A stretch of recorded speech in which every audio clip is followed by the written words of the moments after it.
We were just making it up as we went along. We were flying by the seat of our pants.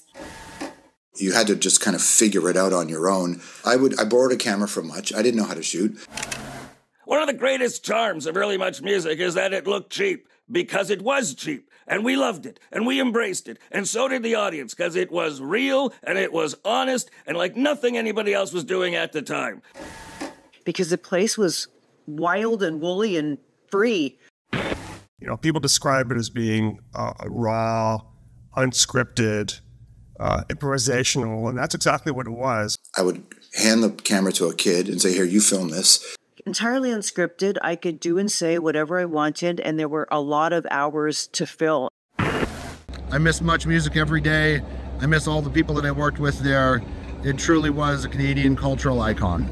I would interview a band. I would take it home on a cracked software. I would edit the show together. Going to be nothing formal about it. Very different stylistically to anything we'd seen on TV till that point. I would then drive down the street or walk down the street and take my motorcycle to MuchMusic.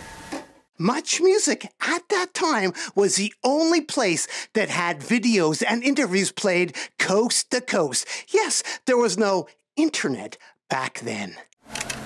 I'd walk into an edit bay where an editor was there and I'd say, here, let's put videos in here. We were free to experiment and try new things and screw up sometimes. In fact, sometimes the screw-ups were the greatest magic moments. When it was done, I would take the tape downstairs, hand it to the person in the control room who would put it in the machine and press play, and that's how you would see it. It would go on the air. And then you would be at home and you would watch it. It was so authentic.